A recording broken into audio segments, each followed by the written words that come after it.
그래도 사실 학부 때 배웠던 그런 것들로만은 사실 저의 이제 엣지를 가질 수 없다라는 그런 생각이 첫 번째로 있었던 것 같아요. 그래서 제가 관심 있어 하는 분야를 하나 정도는 파보는 것도 좋지 않을까라는 생각에서 이제 석사를 진학을 하게 되었습니다. 요새는 사실 인공지능 혹은 머신러닝이라는 분야 자체가 오픈소스로 되어 있는 경우가 되게 많아요. 그래서 공부할 수 있는 자료가 너무 넘쳐나잖아요. 그래서 머신러닝을 전공을 한다고 하면 바이블처럼 내려오는 책이 있어요. 저는 그 책을 완독을 하는 것에서부터 시작을 했습니다. 런칭하고 계속 거의 매년 2배 이상 성장을 해서 지금은 거의 회원 수 한 50만 명 정도 네. 활용을 하고 있는 네. 서비스라고 이해를 해주시면 될 것 같습니다.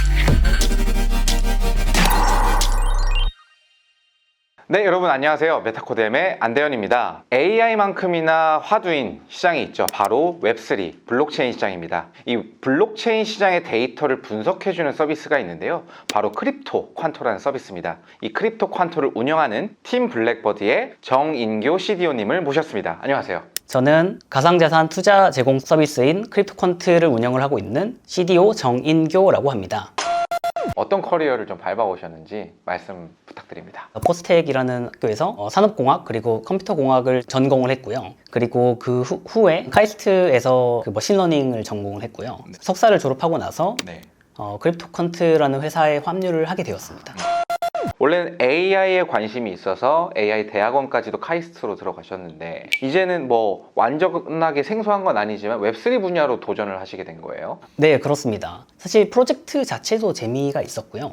이제 경험을 한 것들을 토대로 제가 좀 아쉬웠던 점을 좀 꼽자면 사실 연구는 좀 연구에 좀 그쳤던 것 같고 그거를 실제로 현업에서 활용을 할 수 있어야 의미가 있다고 저는 생각을 했었거든요. 그래서 박사 진학을 하지 않고 이제 현업에 뛰어들겠다고 생각을 했었는데 그 프로젝트 자체가 이제 제가 공부하고 연구했었던 그런 결과물들을 좀 적용할 수 있었던 계기가 되어서 이제 흥미가 있었고요. 아, AI를 적용을 해볼 수가 있었군요. 대학교를 졸업하시고 석사를 선택하신 계기가 있었다면요? 그래도 사실 학부 때 배웠던 그런 것들로만은 사실 저의 이제 엣지를 가질 수 없다라는 그런 생각이 첫 번째로 있었던 것 같아요. 그래서 제가 관심 있어 하는 분야를 하나 정도는 파보는 것도 좋지 않을까라는 생각에서 이제 석사를 진학을 하게 되었습니다. AI 엔지니어나 AI 쪽 개발자가 되고 싶으신 분들은 꼭 그 석사 과정을 밟는 게 좋을지 아니면 취업 전선으로 뛰어들어서 거기서 부딪혀봐도 좋을지 두 가지 양면이 있는 것 같기는 한데요. 사실 저는 이제 석사에 진학해서 어떤 한 분야에 있어서 연구를 하는 경험 자체가 저는 엄청 귀중하다고 생각을 하거든요. 왜냐하면 사실 학부 때나 혹은 인터넷에서 접할 수 있는 그런 정보 습득을 해서 이제 이해를 하는 거잖아요. 근데 연구라는 거는 그런 활동 자체가 그런 배경 지식들을 습득한 다음에 무언가를 창작을 하는 활동. 아, 창작. 그래서 학계에 있어서 새로운 것들을 만들어서 발자취를 남기는 그런 측면에 있어서 뭔가 저는 현업에서 도움이 많이 된다고 생각을 하거든요. 왜냐하면 사실 현업에서 발생하는 그런 문제들이 판에 박혀 있지가 않잖아요. 특히 스타트업 같은 경우에는 새로운 문제를 풀고 그렇기 때문에 새로운 관점과 새로운 시선과 새로운 아이디어를 녹여서 이제 문제를 어떻게 효율적으로 잘 풀지를 이제 학습할 수 있었던. 어찌 보면은 그러면 석사 과정과 스타트업에서의 환경은 그런 부분에 있어서는 일치할 수 있다. 아, 그렇습니다. 요새는 사실 인공지능 혹은 머신러닝이라는 분야 자체가 오픈소스로 되어 있는 경우가 되게 많아요. 그래서 공부할 수 있는 자료가 너무 넘쳐나잖아요. 어떤 주어진 문제가 있고 주어진 문제를 풀기 위한 그런 배경 지식을 습득한다는 측면에서 정보는 되게 많은 것 같아요. 그렇기 때문에 사실 현업에 뛰어들어서 바로 문제를 정의를 하고 문제를 풀고 그런 것도 바로 시작을 해볼 수 있는 거죠. 산업공학에서 컴퓨터공학으로 조금 더 좁혀지셨고 AI와 ML 쪽으로 커리어를 쌓아 나가셨는데 어떤 점들이 좀 현실적으로 공부를 하기에 학습을 하기에 좀 어려우셨나요? 가장 어려웠던 점은 석사에 들어가기 전에 고민을 했던 게 석사에서 연구를 진행하기에 충분한 배경 지식을 가지고 있냐라는 첫 번째 의문이 들었었거든요. 그래서 그게 되게 어려운 부분 중 하나였는데 그거를 제가 어떻게 극복을 했었냐면 첫 번째로 책으로 이제 해결을 했거든요. 그래서 머신러닝을 전공을 한다고 하면 바이블처럼 내려오는 책이 있어요. 저는 그 책을 책을 완독을 하는 것에서부터 시작을 했습니다. 저는 그런 배경 지식이 부족한 상태에서 읽다 보니까 논문을 봐도 사실 어떤 인사이트가 있고 어떤 테이크어웨이가 있는지를 파악하기가 되게 어렵더라고요. 그래서 안 되겠다. 이거는 배경 지식의 문제다. 그래서 저는 PRML이라는 책을 완독을 하게 됐는데요. 그 책을 읽고 나서 다시 이제 논문을 하나둘씩 보기 시작하니까 얻어갈 수 있는 그런 인사이트 그런 네. 것들을 이제 파악을 할 수 있게 되는 거죠.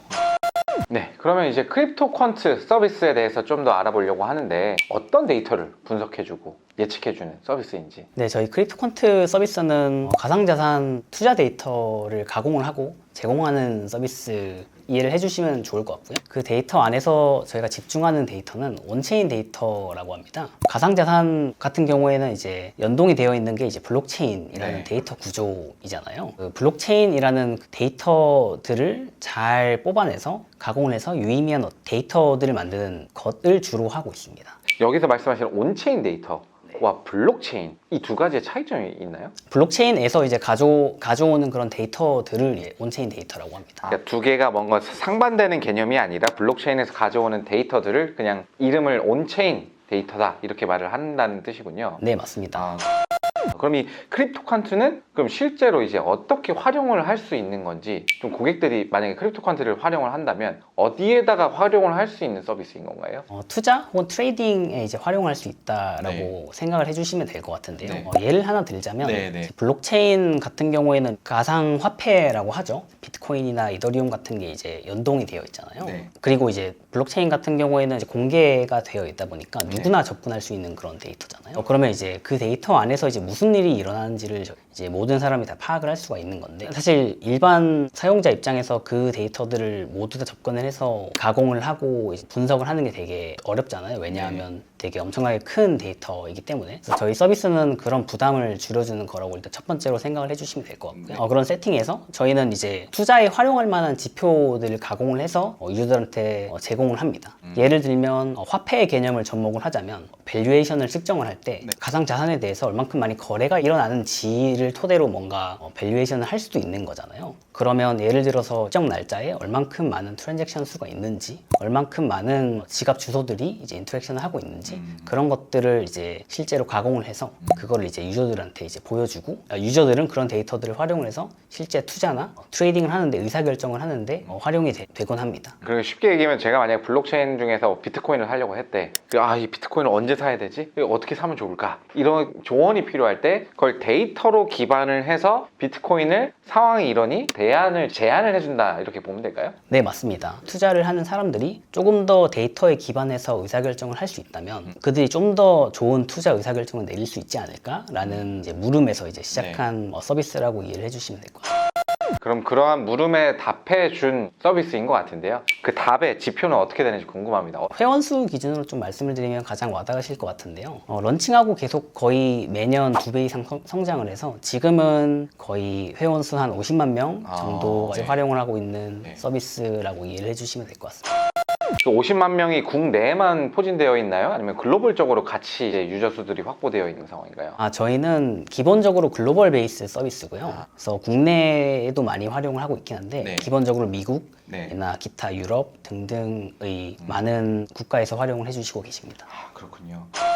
크립토 퀀트가 데이터를 제공하는 서비스를 주요로 가지고 가고 있는데 크립토 퀀트와 비슷하게 비즈니스 모델을 구축하고 분석하는 툴을 만들어가는 기업들도 많을 것 같은데 그들과의 경쟁력은 어떻게 생각하세요? 저희 서비스에서 가장 인기가 많고 가장 활용도가 높은 데이터 중 하나는 거래소 보유량과 같은 지갑 주소 라벨링을 바탕으로 이제 만들어진 그런 지표들이 되게 활용도가 높거든요. 네. 저희가 가진 경쟁력이라고 하면 저희가 가진 수많은 라벨링 데이터들이 이제 경쟁력이라고 할 수 있겠습니다.